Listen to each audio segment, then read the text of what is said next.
बिस्मिल्लाहिर्रहमानिर्रहीम। लाखों करोड़ों दरूद नबी करीम सल्लल्लाहु अलैहि वसल्लम पर और उनकी आल पर। दोस्तों, मैंने नेक्स्ट स्कॉलरशिप के बारे में बताया था, मैंने वीडियो भी अपलोड की थी। ये मेरी वीडियो मौजूद है नेक्स्ट स्कॉलरशिप के बारे में, नेक्स्ट अंडर ग्रेजुएट स्कॉलरशिप के बारे में बताया था और नेक्स्ट रिसर्च स्कॉलरशिप के हवाले से मेरी वीडियो अपलोड है।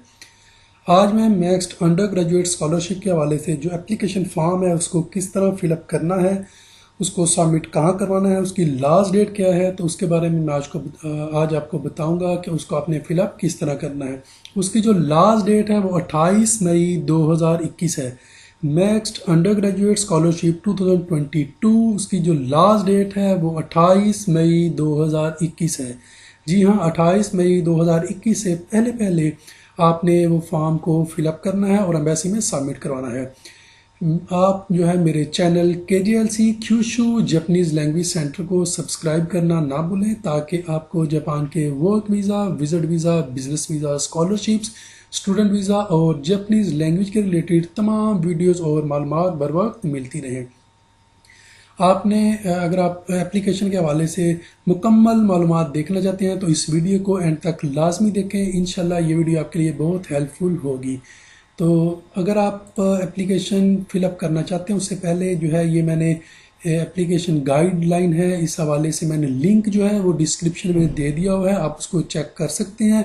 इसके ऊपर मेंशन किया है कि आपने किस कोर्स में अप्लाई करना है, किस में जो कौन सा कोर्स आपको सूट करता है, आपने किस कोर्स में अप्लाई करना है, ये सारी गाइडलाइन उसके अंदर मेंशन की हुई है। आपने करना क्या है, डिस्क्रिप्शन में जाना है, लिंक वहाँ पे मेंशन है, आपने उसके ऊपर क्लिक करना है, इसको डाउनलोड करना है और सबसे पहले आपने देखना है कि आपने लॉ में फॉर्म फिल करना है, पॉलिटिकल साइंस में करना है, इंजीनियरिंग में करना है, मेडिकल में करना है या डेंटिस्ट में करना है।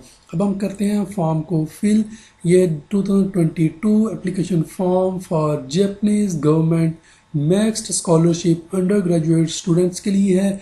ये सारा जो फॉर्म है आप इसको एक दफ़ा फिलअप करने से पहले अच्छी तरह इसको पढ़ लें, इससे अच्छी तरह गो थ्रू कर लें। इसको अच्छी तरह पढ़ने के बाद ही आपने इसको फिल करना शुरू करना है। सबसे पहले हम यहाँ पे मेंशन करेंगे अपना नाम। तो यहाँ पे लिखा है सर नेम, गिवन नेम और मिडल नेम। बहुत से जो स्टूडेंट्स हैं या लोग हैं उनको नहीं पता कि सर नेम क्या है, गिवन नेम क्या है और मिडल नेम क्या है। फॉर एग्जांपल मेरा नाम है अली रज़ा सप्रा। जी हाँ, मेरा नाम है अली रज़ा सप्रा। तो मैं इसको किस तरह मेंशन करूँगा, जो मेरा लास्ट नेम है सप्रा, सप्रा को मैं सरनेम में लिखूंगा।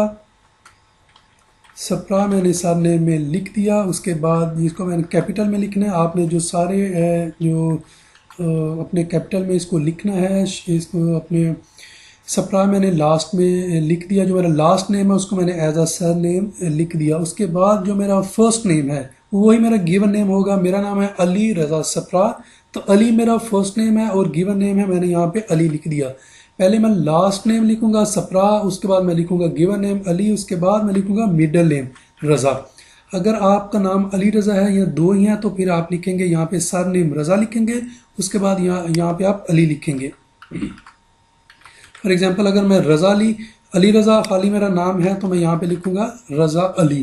क्योंकि मेरा नाम अली रज़ा सप्रा है तो मैं यहाँ पे सर नेम लिखूंगा सप्रा और अली मेरा जो है वो गिवन नेम है और मिडल नेम मेरा आ गया रज़ा। ये मैंने यहाँ पे मेंशन कर दिया। उसके बाद आप जेंडर लिखेंगे, मेल या फीमेल, आप यहाँ पे टिक कर देंगे। उसके बाद आप अपना लिखेंगे जो है आपका स्टेटस है, सिंगल है कि मैरिड। अगर आप सिंगल हैं तो सिंगल पे टिक करेंगे, मैरिड हैं तो मैरिड पे टिक करेंगे। उसके बाद अपना जो नेशनैलिटी है, नेशनैलिटी के बाद आप लिखेंगे नेशनैलिटी के बारे में मेरी पाकिस्तानी है, मैं पाकिस्तानी लिख दूंगा। ये स्कॉलरशिप भी पाकिस्तानियों के लिए है। तो इसके बाद फ़ोटोज़ के बारे जो है वो अपने लिखने यहाँ पे पेस्ट करनी है फ़ोटो अपनी। फ़ोटो के पीछे आपने अपना नाम और नेशनैलिटी वो आपने लाजमी मेंशन करनी है। ये आपने यहाँ पे जो वाइट या ब्लू बैकग्राउंड की जो फ़ोटो यहाँ पे मेंशन किया हुआ है 4.5 cm टू 3.5 cm की जो तस्वीर है वो आपने यहाँ पे लगानी है। और आपने जो तस्वीर हैं उनके पीछे अपना नाम और नेशनैलिटी को लिख के आपने उसके अंदर इन्वेलप में रख देना है, ये फॉर्म के अंदर ही, फाइल के अंदर ही। ठीक है। जो जो तस्वीर है वो आपकी 6 माह से पुरानी नहीं होनी चाहिए। उसके बाद आपने, अगर आप जापानीज़ नेशनल हैं तो वहाँ पे आपने टिक कर देना है कि आपके पास जो आप जापानीज़ नेशनल हैं और आपका जो वीज़ा है वो कब से कब तक है। जो अगर आपके पास कार्ड भी है तो फिर भी आप यहाँ पे मेंशन करेंगे। अगर आपके पास जापानीज़ नेशनलिटी नहीं है तो फिर आप यहाँ पे नो पे टिक करेंगे। उसके बाद आप डेट ऑफ बर्थ मेंशन करेंगे। डेट ऑफ बर्थ में मैंने मैं यहाँ पे फर्जी डेट ऑफ बर्थ लिखूँगा। जो मैंने वो लिख दी फर्जी डेट ऑफ बर्थ। ये यहाँ पे हम साल के बारे में लिखेंगे, फिर मंथ के बारे में लिखेंगे और फिर हम जहाँ पे डेट लिख देंगे। मैंने यहाँ पे वो फर्जी जो डेट ऑफ बर्थ है वो मैंने लिखी है। आप कितने साल बनती है वो आप खुद ही काउंट कर लें। ये तकरीबन राउंड अबाउट 29 ईयर्स तो बनती होगी, तो यहाँ पे हमने 29 मेंशन कर दिया। ठीक है, यहाँ पर हमने 29 मेंशन कर दिया। उसके बाद करंट एड्रेस यहाँ पे हम मेंशन करेंगे। जो भी आपका आईडी कार्ड के पीछे जो एड्रेस लिखा हुआ है वो आपने मेंशन करना है। मैं यहाँ पे एड्रेस मेंशन कर रहा हूँ अपने ऑफिस का, KJLC Kyushu Japanese language centre. इसको आपने कैपिटल लिखना है, KJLC Kyushu Japanese language centre. ठीक है जी। ये उसके बाद आपने कंट्री के बारे में लिखना है, पाकिस्तान आपने यहाँ पे मेंशन करना है। फिर उसके बाद अगर तो आप if you currently reside in Japan, अगर आप जापान में इस टाइम रह रहे हैं तो यहाँ पे और आपका जो स्टेटस है उसके बारे में आपने लिखना है। आपके पास परमानेंट रेजिडेंसी है, लॉन्ग टर्म रेजिडेंसी है, एजुकेशन है या आप स्टूडेंट है, कुछ भी आपने यहाँ पे मेंशन कर देना है। अगर आपके पास जो पाकिस्तान में आप रह रहे हैं तो आपने यहाँ इसको बिल्कुल ब्लैंक छोड़ देना है और जो एड्रेस के ऊपर आपने यहाँ पे सेम एज अबव पे क्लिक कर देना है अगर आप पाकिस्तान में रह रहे हैं। अगर आप जापान में रह रहे हैं तो यहाँ पे आप स्टेटस लिखेंगे और यहाँ पे आप जो है उसका एड्रेस लिखेंगे और कंट्री लिखेंगे। ठीक है, आप जहाँ पे भी रह रहे हैं। उसके बाद आपने क्या मेंशन करना है, आप यहाँ पे लिखेंगे कि अगर तो आप यानी कि जापान जाने से पहले कहीं और का एड्रेस आप यहाँ मेंशन करना चाहते हैं और जो एयरलाइन की टिकट के हवाले से वो पूछ रहा है तो अगर आपका ये यस में जवाब है तो यस लिख देंगे, अगर नो में है तो नो के ऊपर टिक कर देंगे। वो कह रहा है जी before departure of for Japan is outside your home country, do you understand that an airline ticket to Japan will not be provided। ठीक है, आपने नो पे इसके ऊपर क्लिक कर देना है। उसके बाद आपने लिखना है जी name of Japanese diplomatic office where you will apply for the visa issuance. मेरा जो है वो है, मुझे जो इस्लामाबाद एम्बेसी वो सूट करती है तो मैं लिखूँगा एम्बेसी ऑफ जापान इन इस्लामाबाद। ठीक है, मैंने यहाँ पे ये मेंशन कर दिया इस्लामाबाद का। उसके बाद आपने फ़ोन नंबर अपना लिखना है जो चल रहा है, जो मुसलसल चलेगा, आपने वो वाला फ़ोन नंबर आपने मेंशन करना है। ये मैं अपना नंबर मेंशन कर रहा हूँ। फिर आपने जो है वो अपना ईमेल आईडी लिखना है kjlc.pk@gmail.com। ठीक है जी, ये आपने अपनी ईमेल आईडी अगर आपके पास है तो लिख दें, अगर नहीं है तो अपनी ईमेल आईडी आप फ़ौरन से पहले बना लें क्योंकि आपकी आईडी के ऊपर ही उन्होंने आपको मेल करनी है और आपको आपके जो स्टेटस के बारे में बताना है। फ़ोन करके भी आपको बता सकते हैं लेकिन आप अपनी आईडी बना लें। उसके बाद आपने अपना प्रेजेंट स्टेटस जो है उसके बारे में लिखना है, मेंशन करना है। अगर आप स्टूडेंट है तो स्टूडेंट में टिक करेंगे और अपने स्कूल का नाम वो मेंशन करेंगे। अगर आप कहीं पर जॉब कर रहे हैं तो फिर यहाँ पे एम्प्लॉयड पे लिखेंगे और अपनी ऑर्गेनाइजेशन का नाम लिखेंगे। अगर अदर है तो यहाँ पे आप मेंशन कर देंगे। आपने तीनों में से किसी एक पे टिक करना है। मैं आपको ये समझाने के लिए आपको जो है वो तीनों को फिलअप करके बताऊंगा कि आपने किस तरह करना है। स्टूडेंट तो स्टूडेंट पे टिक करके आपने नेम ऑफ स्कूल जो है वो लिख देना है। फॉर एग्जांपल मैं अपने लिखूंगा KJLC Kyushu Japanese language centre. ठीक है जी, वो मैंने मेंशन कर दिया है। ये अपने बिल्कुल कैपिटल लिखना है KJLC Kyushu Japanese language centre. उसके बाद आप जो जहाँ जॉब अगर कहीं जॉब कर रहे हैं तो उसके बारे में आपने यहाँ पे लिखना है। यहाँ आप स्टूडेंट है तो वो फिर स्टूडेंट पे टिक करके आप यहाँ पे लिखेंगे। अगर आप जॉब कर रहे हैं तो फिर आप जॉब के बारे में बताना है। फिर अगर जॉब कर रहे हैं तो यहाँ पे आप टिक करेंगे और यहाँ पे आप मेंशन कर देंगे जॉब के हवाले से नूर लॉ चैम्बर, ये मेरे अपने जो है उसका नाम है, अपने यहाँ पे जो जहाँ पे आप जॉब कर रहे हैं वहाँ पे आपने लिख देना है। उसके बाद आप यहाँ पे अगर आप कुछ भी नहीं कर रहे, ना स्टूडेंट है ना आप जॉब कर रहे हैं, तो अदर के ऊपर आप यहाँ पे लिख के तो क्या लिखेंगे, ये आप लिख सकते हैं as it is he looking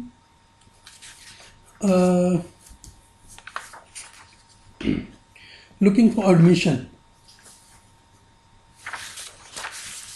अब यहाँ पे लिख देंगे लुकिंग फॉर एडमिशन। ठीक है जी। उसके बाद आपने जो आपकी फील्ड है जिसमें आप आपने जो स्टडी की है, जिसमें आपने इंटरमीडिएट किया है, चाहे वो एफएससी है, एफए है, आईकॉम है, जो भी है वो आपने मेंशन कर देना है। अब जो एफएससी फॉर एग्जांपल मैं लिखता हूँ तो उसमें मैंने लिखना है एफएससी प्री मेडिकल, यहाँ है प्री इंजीनियरिंग, तो आपने मेंशन कर देना है। ये आपने यहाँ पे मेंशन कर दिया, आपने जो अपनी इंटरमीडिएट किया है वो आपने मुकम्मल यहाँ पे मेंशन कर देना है। मेंशन करने के बाद आपने फिर उसके बाद जो है अपना एकेडमिक लेवल है, एकेडमिक रिकॉर्ड है, उसके बारे में आपने मेंशन करना है। चाहे वो प्राइमरी के बारे में यहाँ पे आपने लिखना है अपना मिडिल तक, इसके ऊपर लिखना है। फिर उसके बाद आपने मैट्रिक का यहाँ पे लिखना है और इंटर का आपने यहाँ पे मेंशन कर देना है। सबसे पहले कोशिश करें कि आपने जो लास्ट डिग्री है उस हवाले से आप लिखें। क्योंकि फिर आपको आसानी होगी इसको फिलअप करने में कि आपने बाद में क्या लिखना है क्या नहीं लिखना। मैं यहाँ पे लिख रहा हूँ अपना इंटर के हवाले से। इंटर मैंने किया है पंजाब कॉलेज से, तो मैं यहाँ पे लिखूँगा पंजाब कॉलेज। आपने जहाँ से भी किया आपने उसका मेंशन कर देना है। फिर उसके बाद आपने अपना जो सूबे के बारे में बता देना है, पंजाब से बिलोंग करते हैं, जहाँ से भी आप बिलोंग करते हैं उसके बारे में आपने लिख देना है। यहाँ पे सिटी के बारे में लिखेंगे आप गुजरांवाला, मैं गुजरांवाला से बिलोंग करता हूँ तो मैंने गुजरांवाला के बारे में लिख दिया। आप जिस भी जहाँ से भी आप बिलोंग करते हैं आपने उसके बारे में लिख देना है यहाँ पे। तो यहाँ पे जी मैंने 2018 से 2020 में यहाँ पे मैंने किया है, तो मैं यहाँ पे लिख दूँगा, तो आपने भी उसको देख लेना है। आपने जो जब आपने इसको मेंशन करना है, मैं ये बिल्कुल फर्जी मेंशन कर रहा हूँ, जब आपने मेंशन करना है तो आपने जो अपनी डिग्रीज़ हैं या अपने सर्टिफिकेट्स हैं उनको अपने सामने रख लेना है। उसके बगैर आपने बिल्कुल भी मेंशन नहीं करना। यहाँ पे हम मैट्रिक के बारे में लिखेंगे, दी पंजाब स्कूल मैं मेंशन कर रहा हूँ यहाँ पे।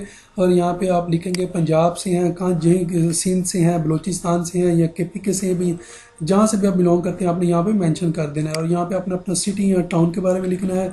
तो मैं गुजरांवाला से हूँ तो मैं गुजरांवाला, अगर आप लाहौर से हैं, इस्लामाबाद से हैं, फैसलाबाद से, आप जहाँ से भी आपने मेंशन कर देना है। और फिर यहाँ पे आपने ईयर का लिखना है, ईयर आपने मेंशन करना है। मैं बार बार आपको बता रहा हूँ, जब आप लिखेंगे तो आप अपने जो सर्टिफिकेट्स हैं या जो आपकी डिग्रीज़ हैं उनको आपने बिल्कुल सामने रख लेना है, वहाँ से देख के आपने मेंशन करना है। मैं तो ये फर्जी आपको समझाने के लिए यहाँ पे मेंशन कर रहा हूँ। आपने जो अपनी डिग्रीज़ हैं उनको वहाँ पे आपने रख लेना है, सामने अपने रख के फिर आपने लिखना है। यहाँ पे आप मैट्रिक का लिखेंगे, सॉरी यहाँ पे आप अपना मिडल के बारे में लिखेंगे कि आपने मिडल कहाँ से किया हुआ है। मिडल के बारे में आपने मेंशन करने के बाद यहाँ पे आप अपना सूबे के बारे में लिखेंगे, पंजाब जहाँ से भी आप बिलोंग करते हैं। फिर यहाँ पे सिटी के बारे में लिख दिया। और यहाँ पे आपने अपना जो ईयर के हवाले से लिख लिया कि आपने किस ईयर से किस ईयर तक जो है वो किस स्कूल से मिडिल में आपने किया हुआ है। ठीक है, ये क्योंकि ये जो है ये जो स्कॉलरशिप है इसके लिए आपकी जो क्वालिफ़िकेशन है वो 12 ईयर्स लाजमी होनी चाहिए। तो आपकी ये 12 ईयर कंप्लीट होगी, 8 साल ये, 2 साल ये, 10 साल और ये हो गए टोटल 12 साल। 12 ईयर आपकी क्वालिफ़िकेशन कंप्लीट हो गई। अगर आपको समझ नहीं आ रही तो आपने अपने अपर सेकेंडरी एजुकेशन आपने यहाँ पे इंटरमीडिएट का लिखना है। अपर सेकेंडरी एजुकेशन में आपने इंटरमीडिएट का लिखना है। लोअर सेकेंडरी एजुकेशन में आपने मैट्रिक के हवाले से लिखना है। उसके बाद प्राइमरी मैट्रिक से पहले जो भी आपकी क्वालिफिकेशन है वो आपने यहाँ पे मेंशन कर देनी है। इस जो है ब्लॉक में, इस बॉक्स में आपने मेंशन कर देनी है। उसके बाद आपके ग्रेजुएटेड लिख देंगे आप, यहाँ पे आप ग्रेजुएटेड लिख देंगे। उसके बाद नीचे भी आप ग्रेजुएटेड लिख देंगे। और यहाँ पे भी अगर तो आपका रिजल्ट आ गया तो आप यहाँ पे ग्रेजुएटेड लिख देंगे। और अगर आपका रिजल्ट नहीं आया तो यहाँ पे आप लिखेंगे एक्सपेक्टेड। ठीक है जी, अगर रिजल्ट नहीं आया तो आप लिखेंगे एक्सपेक्टेड टू ग्रेजुएट। इस खाने में आप एक्सपेक्टेड टू ग्रेजुएट लिखेंगे। ठीक है, अगर आपका रिजल्ट नहीं आया तो इस खाने में आप एक्सपेक्टेड टू ग्रेजुएट लिखेंगे। और यहाँ पे आप जो है वो जो ईयर है वो मेंशन नहीं करेंगे, क्योंकि अगर आपका रिजल्ट नहीं आया तो आपको पता ही नहीं जिस तरह अब कोरोना की सिचुएशन है तो आपको पता ही नहीं आपके एग्ज़ाम कब हो रहे हैं। आपने अगर फर्स्ट ईयर कंप्लीट कर लिया हुआ तो अगर आप सेकंड ईयर में आपने अपने एग्ज़ाम दे दिए हैं या और आपका रिजल्ट नहीं आ रहा तो आप होप सर्टिफिकेट के ऊपर भी ये स्कॉलरशिप के लिए अप्लाई कर सकते हैं।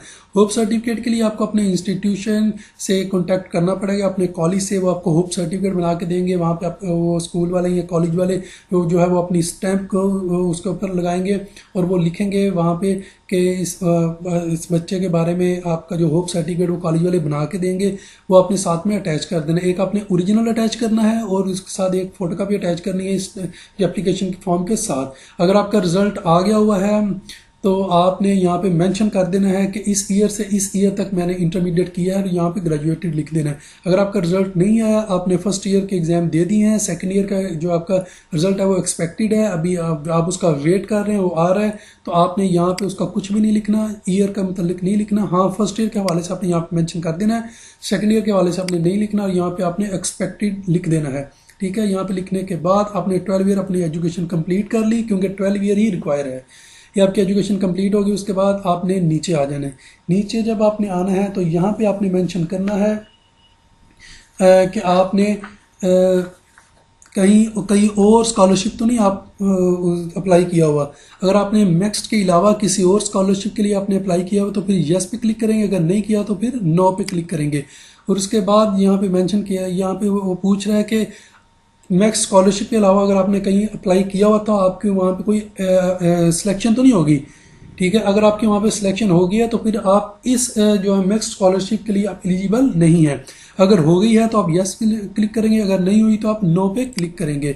उसके बाद यह है कि जापान गवर्नमेंट से आप कोई और स्कॉलरशिप या कोई अब उसको रिसीव तो नहीं कर रहे कोई और स्कॉलरशिप जो है। अगर आप कर रहे हैं तो यस पे क्लिक करेंगे, अगर नहीं कर रहे तो नो पे क्लिक कर देंगे। ठीक है, और उसके बाद वो कह रहे हैं कि मैं जी आपने यहाँ पे मेंशन करना है कि अगर आप स्कॉलरशिप के कोई और ले रहे हैं तो आपने यहाँ पे यस पे क्लिक करना है। अगर आप नहीं ले रहे, आपने बताना है कि जनाब मैं बिल्कुल कोई स्कॉलरशिप मैं नहीं ले रहा, ऐसी कोई बात नहीं, तो आपने फिर नो पे क्लिक कर देना है। क्योंकि अगर आप कोई और स्कॉलरशिप आप ले रहे हैं तो आप मैक्स स्कॉलरशिप के लिए आप एलिजिबल नहीं हैं और आपको वो अलाउ भी नहीं करेंगे और आपको का नाम इस स्कॉलरशिप के लिए नहीं आएगा। तो लिहाजा आपने झूठ नहीं बोलना, बिल्कुल सच आपने लिखना है और सच ही आपने बताना है, अदरवाइज आपको जो है वो डिस्क्वालीफाई कर देंगे। ये सारा कुछ मेंशन करने के बाद यहाँ पे अगर आपको कोई स्पॉन्सर है तो स्पॉन्सर के हवाले से आपने यहाँ पे मेंशन करना है, स्कॉलरशिप के अमाउंट के हवाले से मेंशन करना है। अगर आप कोई और स्कॉलरशिप मैक्स के अलावा ले रहे हैं तो यहाँ पे इस खाने में आपने उस अमाउंट के हवाले से मेंशन करना है। अगर आप ले रहे हैं तो आपने उसको बताना है, अगर आप नहीं ले रहे तो आपने सिंपल नो पे क्लिक कर देना है। उसके बाद आपने अपनी जो फील्ड ऑफ स्टडी है उसके बारे में बताना है कि आप सोशल साइंस एंड ह्यूमैनिटीज़ के में आप जाना चाह रहे हैं कि नेचुरल साइंस में आप जाना चाह रहे हैं। इस हवाले से जो है डिस्क्रिप्शन में मैंने लिंक दिया हुआ है, आप उसके ऊपर जाएं, ये आपको मिल जाएगा। जो है Japanese government MEXT scholarship application guideline जो है, इसका लिंक मैंने डिस्क्रिप्शन में दिया है, आप इसको चेक करें। फॉर्म फिल करने से पहले इसको एक दफ़ा गो थ्रू इसको करें। इसको पढ़ने से आपको पता चल जाएगा कि आपने सोशल साइंस एंड ह्यूमैनिटीज़ में अगर आपने एडमिशन लेना है तो उसमें लॉ है, पॉलिटिकल साइंस है, पॉलिटिकल इकोनॉमिक्स है, ये उसके सब्जेक्ट्स हैं। और जो अगर आप जाना चाहते हैं, फॉर एग्जांपल मैंने एफएससी की है तो मैं उसके बाद जो है वो इंजीनियरिंग में जाना चाहता हूँ, चाहे वो मैकेनिकल इंजीनियरिंग है, सिविल इंजीनियरिंग है या इलेक्ट्रिकल इंजीनियरिंग है, तो मैं वो देखूंगा कि मेरी किस फील्ड में है। वो आगे जी नेचुरल साइंस में आ जाता है और ये सिविल इंजीनियरिंग यहाँ पे मेंशन की हुई है, मैकेनिकल इंजीनियरिंग भी है और इलेक्ट्रिकल इंजीनियरिंग भी है। तो किस में आ रहे हैं? नेचुरल साइंस में, नेचुरल साइंस में आ रहा है। और वो नेचुरल साइंस के कौन से ब्लॉक में आ रहा है? ए में आ रहा है, बी में आ रहा है कि सी में आ रहा है? तो ये ए में आ रहा है तो मैं ए मेंशन करूंगा और मैं यहाँ से देख लूंगा कि मेरी जो फर्स्ट प्रायोरिटी कौन सी है, सेकंड कौन सी है और थर्ड कौन सी है। वो मैंने यहाँ पे मेंशन करना है कि जी मैं किस में जा रहा हूँ। वो मैंने लिख दिया यहाँ पे ए, यहाँ पे मैंने ए लिख दिया और यहाँ पे मैं मेंशन करूँगा क्योंकि मेरे जो मेजर है वो मैकेनिकल इंजीनियरिंग में मैंने जाना चाह रहा हूँ। मैकेनिकल इंजीनियरिंग में यहाँ पे मैं क्लिक करूँगा तो ये लिखा हुआ है 7 नंबर, 7 नंबर पे मैकेनिकल इंजीनियरिंग है तो मैं यहाँ पे लिखूँगा 7 और यहाँ पे मैं मेंशन कर दूंगा मैकेनिकल इंजीनियरिंग, मैकेनिकल इंजीनियरिंग। ठीक है जी। उसके बाद जो दूसरा ग्रुप है वो भी मेरा है ए ही है, नेचुरल साइंस पे मैंने टिक किया हुआ है, तो ए है। उसके बाद मैंने देख लेना है यहाँ से मैंने कि जो मेरी सेकंड चॉइस है सिविल इंजीनियरिंग फॉर एग्जांपल मैंने करना चाह रहा हूँ, तो मेरी सेकंड चॉइस कहाँ पे आ रही है, second choice civil engineering 9 number पे। तो मैंने क्या करना है, यहाँ पे मैंने 9 लिख देना है और यहाँ पे मैंने मेंशन कर देना है सिविल इंजीनियरिंग। सिविल इंजीनियरिंग मैंने मेंशन कर दी। उसके बाद जो मेरी थर्ड चॉइस है उसके बारे में मैंने लिखना है। जो मेरी थर्ड चॉइस है उसके बारे में मेंशन करूँगा। फॉर एग्जांपल थर्ड चॉइस मेरी है इलेक्ट्रिकल इंजीनियरिंग, तो मैं यहाँ से देखूँगा इलेक्ट्रिकल इंजीनियरिंग 5 नंबर पे आ रहा है। ठीक है जी, तो मैं यहाँ पे लिखूँगा 5 और आगे मैं मेंशन कर दूँगा इलेक्ट्रिकल इंजीनियरिंग।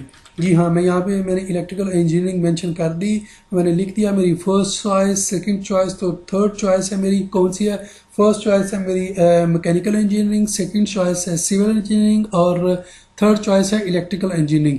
ये मैंने मेंशन करने के बाद नीचे मैंने बताना है, स्पेसिफाई करना है कि मेरी जो है मैकेनिकल इंजीनियरिंग मेरी फर्स्ट चॉइस क्यों है और सिविल इंजीनियरिंग मेरी सेकंड चॉइस क्यों है और जो मेरी है इलेक्ट्रिकल इंजीनियरिंग वो मेरी थर्ड चॉइस क्यों है।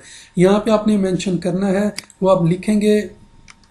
यहाँ पे आपने अपनी फर्स्ट चॉइस के बारे में लिखना है, सेकंड के बारे में, थर्ड चॉइस के बारे में। मैंने ज़रा मेरी टाइपिंग स्पीड थोड़ी स्लो है इसलिए मैंने इसको म्यूट करके थोड़ा वो लिख लिया है। और मैंने क्या लिखा है, मैंने लिखा जी I choose the mechanical engineering as my first priority because my academic background is the pre-engineering and I had sound interest in the systems, machines and other.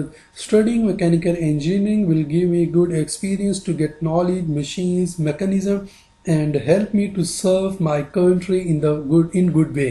आपने यहाँ पे मेंशन करना है फर्स्ट चॉइस के बारे में। फिर सेकंड चॉइस में मैंने लिखा है I selected the civil engineering as my second preference because the civil engineering also have a wide scope and the great field of engineering. It is also a professional branch of engineering. I also want to study the manufacturing and the construction of bridges, roads, dams, highways, tunnel and other constructive works.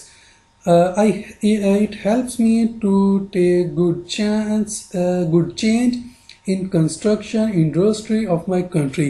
उसके बाद third जो मेरी choice है electrical engineering, उसके बारे में मैंने लिखा है I choose electrical engineering as my third choice because I want to learn advance in this field and after completion of my course I want to serve my country in better way. आपने जो first choice है, second choice है और third choice के बारे में आपने लिख देना है, मेंशन कर देना है। आपने उसमें बताना है कि आपकी ये चॉइस क्यों है, आप क्यों जो मैकेनिकल इंजीनियरिंग में आना चाहते हैं, क्यों सिविल इंजीनियरिंग में आना चाहते हैं, क्यों इलेक्ट्रिकल इंजीनियरिंग में आना चाहते हैं। ये आपने फर्स्ट चॉइस, सेकंड चॉइस और थर्ड चॉइस यहाँ पे मेंशन करनी है। आपने अच्छे तरीके से पढ़ के, सोच के, समझ के, पहले से लिख के, ताकि कोई गलती ना हो जाए, आपने ये मेंशन कर देना है। क्योंकि ये जो फॉर्म है यही आपके बारे में वहाँ पे बताएगा। आपने वहाँ पे तो होना नहीं, पहले तो आपका फॉर्म होगा। आपके फॉर्म को वो देख के तो आपको वो सिलेक्ट या रिजेक्ट करेंगे, वो फिर आपको कॉल करेंगे। आपका फॉर्म जो है वही समझ लें कि आपका जो फॉर्म है आप ही उधर जा रहे हैं, आपके फॉर्म नहीं आपको वहाँ पे रिप्रेजेंट करना है। अगर आपने अच्छे तरीके से फॉर्म को फिल किया होगा तो आपकी जो सिलेक्शन इंशाल्लाह कंफर्म हो जाएगी। ये आपने फर्स्ट चॉइस, सेकंड चॉइस और थर्ड चॉइस के बारे में लिखने के बाद आपने यहाँ पे मेंशन करना है कि आपका इंटरेस्ट जापान ही क्यों है। आपका इंटरेस्ट जापान ही क्यों है ये आपने मेंशन करना है। मैंने यहाँ पे मेंशन किया हुआ है, ये आप देख लें। मैंने लिखा है जापान इज द मोस्ट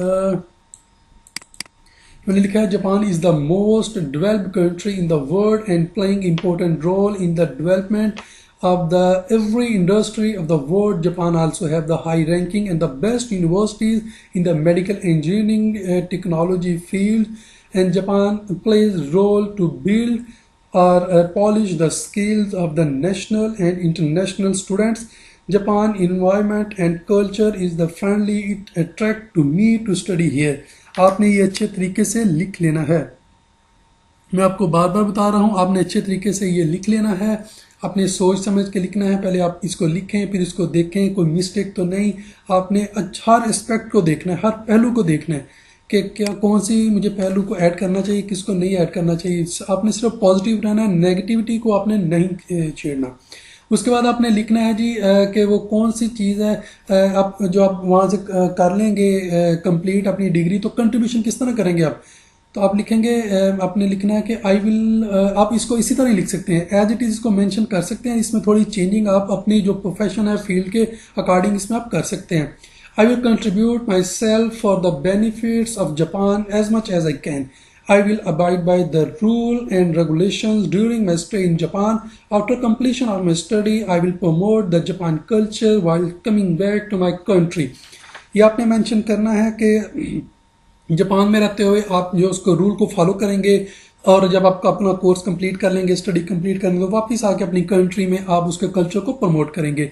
या आपने उसके बाद आपने यहाँ पे अपने इंटरेस्ट के बारे में लिखना है कि आपका इंटरेस्ट जापान ही क्यों है, बड़ा सोच समझ के आपने लिखना है, क्योंकि ये जो चीज़ें हैं, ये जो फॉर्म है, ये जो first choice, second choice, third choice, और जो आपका इंटरेस्ट है, और ये जो आप क्यों यानी कि स्टडी जापान में करना चाहते हैं ये चीज़, और उसके बाद आप कंट्रीब्यूट क्या करेंगे जापान में स्टडी करने के बाद, ये जो 5 कॉलम है इनको आपने बड़े ध्यान से, बड़े इत्मीनान से, अच्छे तरीके से सोच समझ के मशवरा करके आपने लिखना है। किसी किस्म को इसमें मिस्टेक और गलती नहीं होनी चाहिए। आपने पॉजिटिव रहना है, पॉजिटिव रह के आपने ये चीज़ें सारी लिखनी है, क्योंकि ये चीज़ें बहुत इंपॉर्टेंट हैं आपकी सिलेक्शन में। इन 5 जो कॉलम है इनका बड़ा रोल होगा।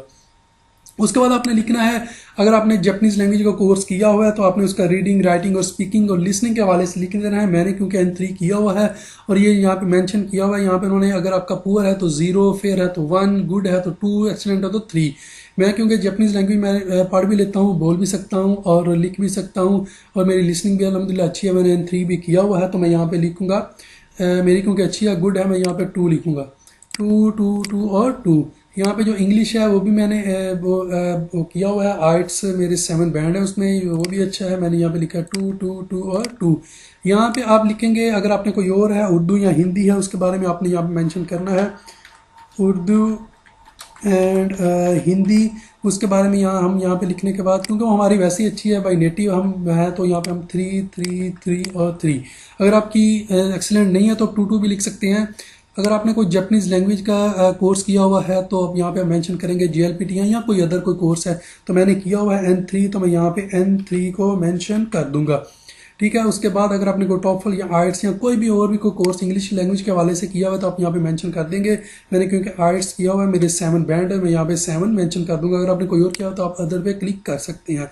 उसके बाद ये आपने कोई कॉन्टैक्ट नंबर है, कोई ऐसा बंदा जिससे जो जापान एम्बेसी है या गवर्नमेंट जो है वो आपसे कांटेक्ट कर से इमरजेंसी की सूरत में, तो आपने यहाँ पे लिखना है। मैं अपना ही नाम यहाँ पे लिखूँगा, यहाँ पे मेरा नाम है अली रज़ा सप्रा एडवोकेट। आपने अपने भाई, अपने कज़न, अपने किसी दोस्त का जो कि इमरजेंसी की सूरत में फ़ोन को अटेंड कर ले, आपने उसका लिखना है।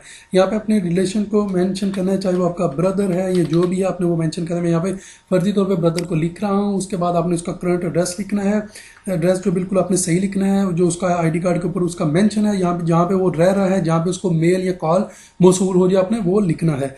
मैं अपने ऑफिस का एड्रेस यहाँ पे लिख रहा हूँ, KJLC Kyushu Japanese language centre, ये मैंने मेंशन कर दिया है। उसके बाद उसका जो ऑक्यूपेशन है वो लिखना है। मैं क्योंकि एडवोकेट हूँ तो मैंने लिखना है एडवोकेट, और मैं साथ में लैंग्वेज का टीचर भी हूँ, तो मैं लिखूँगा जापानीज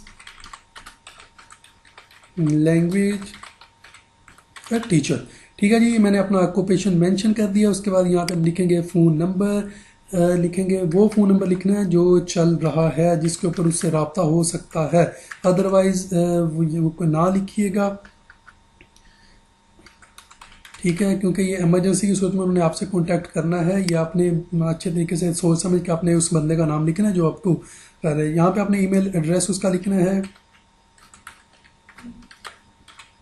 kjlc.pk@gmail.com। आपने उस दोस्त का लिखना है या जिसका भी आप, जो आपका इमरजेंसी की सूरत में जिसका आप नंबर नाम दे रहे हैं, उसका आपने यहाँ पे जीमेल यानी कि जो भी ईमेल ID है वो आपने लिख देनी है। अगर नहीं है तो आप बना लें, और इसमें आपने उस बंदे का लिखना है जिससे इमरजेंसी आपसे कॉन्टैक्ट हो सके। ये नहीं लिखना कि वो बंदा फ़ोन ही ना अटेंड करे। उसके बाद यहाँ पे आपने लिख देना कि अगर आप जापान में रह के आए हैं तो आपने यहाँ पे उसका मेंशन कर देना है, यहाँ किस साल में, और आपका पर्पस क्या था, स्टूडेंट थे, बिजनेस वीज़े पे थे, किस वीज़े पे थे, यहाँ पे मेंशन कर देना। अगर आप नहीं है तो इसको आपने एज इट इज़ ब्लैंक छोड़ देना है। मैं क्योंकि रह के वहाँ पे आया हूँ, जापान में। तो यहाँ पे मैं जो है वो साल वो फर्जी मैं लिख रहा हूँ कि किस साल में रह के आया, मैं बिल्कुल वो फर्जी साल लिख रहा हूँ। मैंने एग्जैक्ट वो ईयर नहीं लिख रहा, मैं जो है वो सपोज करके लिख रहा हूँ। आपने अगर रह के आए हैं तो आपने बिल्कुल एग्जैक्ट जो आपको वहाँ पे ज़ायरो कार्ड मिला होगा उसके अकॉर्डिंग या पासपोर्ट को आपने देख के फिर आपने मेंशन करना है। अदरवाइज़ आपने इसको मेंशन नहीं करना, झूठ आपने यहाँ पे बिल्कुल नहीं बोलना। ठीक है, मैं क्योंकि वहाँ पे 2 साल स्टूडेंट रहा था तो मैंने स्टूडेंट का लिख दिया। अगर आप जिस वीज़े पे भी थे आपने यहाँ पे मेंशन कर देना है। आपने अपने ज़ायरो कार्ड से या पासपोर्ट से देख के इस चीज़ को मेंशन करना है। आपने अपनी तरफ से ये नहीं लिखना, कोई झूठ नहीं इसमें बोलना, क्योंकि ये चीज़ आपके अगेंस्ट जाएगी। आपने तो उसके बाद जो है कहाँ तक आप रहे ये मेंशन नहीं करूँगा, क्योंकि मैं अभी हूँ तो मेरे पास बिज़नेस वीज़ा है तो मैं यहाँ पे बिज़नेस का लिखूँगा। ठीक है जी, यहाँ पे स्टूडेंट, यहाँ पे बिजनेस अगर आप का नहीं है स्टे तो आपने यहाँ पे मेंशन नहीं करना, झूठ आपने बिल्कुल नहीं बोलना। उसके बाद ये लिखा हुआ जी, I understand and accept all the conditions stated in the application guideline of the Japanese government MEXT scholarship for the FY 2022 and upon the confirmation of my the qualification for application as stated above। ठीक है, आई है bye apply for the scholarship, ये आप उसको accept कर रहे हैं। उसके बाद आपने यहाँ पे इसका प्रिंट आउट निकालना है और यहाँ पे सिग्नेचर करने हैं यहाँ पे, और यहाँ पे आपने जो है उसकी डेट को मेंशन कर देना है। ये जी एप्लीकेशन फॉर्म है, ये मैंने सारा फिलअप किया है, आप इसको देख लें एक दफ़ा, आप इसको गो थ्रू कर लें। सर नेम, गिवन नेम और मिडल नेम का आपने बहुत ख्याल रखना है, इसको आपने बिल्कुल भी मिस्टेक नहीं करनी। अगर आप इसमें मिस्टेक कर देंगे तो आपका नाम ही उल्टा लिखा जाएगा। यहाँ पे अली रजा सप्रा मेरा नाम है, तो आपने जो लास्ट नेम है सप्रा उसको सरनेम में लिखना है, और जो आपका फर्स्ट नेम है उसको आपने अली जो है मेरा जैसे उसको आपने गिवन नेम में लिखना है, और जो मिडल नेम दरमियान वाला नाम होगा जो पहले और आखिरी नाम के दरमियान में आएगा, जिस तरह रजा है मेरा तो ये आ गया अली रजा सप्रा, अली इधर आ गया, रजा इधर आ गया और सप्रा मैंने इधर लिख दिया। ये सारा फॉर्म है, आपने इसको अच्छे तरीके से फिलअप करना है, आपने इसको वो। और ये जो मैंने बात फिर आपको बता रहा हूँ प्रेजेंट एड्रेस के बारे में, आपने जो प्रेजेंट स्टेटस है उसके बारे में आपने लिखना है। अगर आप स्टूडेंट है तो स्टूडेंट लिखना है, एम्प्लॉय तो एम्प्लॉय लिखना है, अगर आप कोई अदर है तो वो अपने लिखना है। ये मैंने क्योंकि आपको समझाने के लिए तीनों के ऊपर लिख दिया है, आप कुछ भी लिख सकते हैं। और ये अपने इसको जो एकेडमिक जो बैकग्राउंड है उसके हवाले से आपने पहले ये जो फर्स्ट है यहाँ पे आपने मिडिल तक लिखना है, सेकंड वाले पे आपने जो अपना मैट्रिक उसके हवाले से लिखना है, और थर्ड पे आपने अपना इंटरमीडिएट के बारे में लिखना है। ये 12 ईयर एजुकेशन आपको रिक्वायर है, तो आपकी ये कंप्लीट होने के बाद ये जो आपका फर्स्ट चॉइस, सेकंड चॉइस और थर्ड चॉइस को, और उसके बाद जनाब ये इंटरेस्ट है जो आपका क्यों जापान इंटरेस्ट है ये, और कंट्रीब्यूशन के हवाले से आपने ये अच्छे तरीके से सोच समझ के लिखना है। ये चीज़ें आपकी सिलेक्शन और रिजेक्शन में मेन रोल अदा करेंगी। ठीक है, ये आपने अच्छे तरीके से सोच समझ के लिखना है। आप इसको पहले वैसे पेपर पे लिख लें, उसके ऊपर जो मिस्टेक्स हैं उनको निकालें, किसी को दिखा लें, किसी अच्छे जो टीचर उसको चेक करवा लें, या कोई स्कॉलरशिप के हवाले से किसी को अगर पता उसको चेक करवा लें। आप मुझसे कंसल्ट कर सकते हैं, आप मेरा व्हाट्सअप जो है वो डिस्क्रिप्शन में दिया गया है, या मेरे channel KJLC Kyushu Japanese language centre का विजिट कर सकते हैं, वहाँ पे मेरा नंबर दिया गया है। कमेंट बॉक्स में आप कमेंट कर सकते हैं, आप जो है वहाँ मुझसे पूछ सकते हैं। और यहाँ पे आपने ये सारा कुछ मेंशन मैंने किया हुआ है, ये आपने क्या क्या लिखना है क्या नहीं। एंड पे आपने इसको जो प्रिंट आउट निकालना है, यहाँ पे आपने साइन करने हैं, और ये डेटा आपने जो एप्लीकेशन की डेट है जब आपने एप्लीकेशन को सबमिट करना है, इस डेट को उस डेट को आपने मेंशन करना है। ये सारा कुछ मेंशन करने के बाद आपने जो तमाम डॉक्यूमेंट्स हैं, तमाम डॉक्यूमेंट्स जो उसका मैंने उस डॉक्यूमेंट्स के हवाले से मैंने डिस्क्रिप्शन में लिंक दिया हुआ है, वो सारी गाइडलाइन आपको वहाँ से मिल जाएगी। आपने वो वाले डॉक्यूमेंट साथ अटैच करने हैं, ये एप्लीकेशन आपने साथ में अटैच करनी है। तस्वीरें आपने यहाँ पे जो है वो अंदर रख देनी है, उसके पीछे अपना अपना नाम और जो है वो उसके नेशनैलिटी के हवाले से लिख के आपने उसके अंदर रख देनी है, ब्लू बैकग्राउंड या वाइट बैकग्राउंड वाली। 4.5 cm या 3.5 cm ये वाली पिक्चर्स होनी चाहिए, ये आपने मेंशन करके अंदर रख देनी है। इधर कुछ रखने के बाद आपने एक फाइल में इसको बंद करना है, और उस इन्वेलप को आपने कोरियर जो अच्छे वाली कोरियर है, TCS कर लें या पोस्ट ऑफिस जो भी है, उसको आपने जो है जापान एम्बेसी का जो एड्रेस है, जो उनकी official website embassy of Japan पे जो दिया गया है, आपने जो एड्रेस है वो आपने जो वो लिखना है उसके ऊपर। मैं आपको एड्रेस के हवाले से भी बता देता हूँ कौन सा एड्रेस आपने लिखना है। ये जी उनका जो एड्रेस है, ये सारा कुछ मेंशन मैंने किया हुआ है, ये आपने वहाँ पे लिख देना है। एड्रेस आपने वहाँ पे लिखना है। एड्रेस लिखने के बाद आपने इसको थ्रू कोरियर सेंड कर देना है। इसकी जो लास्ट डेट है वो मैं फिर आपको बता रहा हूँ कि 28 मई 2021 है। 28 मई 2021 से पहले पहले आपने इस फॉर्म को, जो 7 डॉक्यूमेंट्स हैं उनको अटैच करना है। फ़ोटोकॉपीज़ को अटैच करना है, वो साथ में आपने अटैच करके सारा कुछ आपने वो जो एम्बेसी को सेंड कर देना है।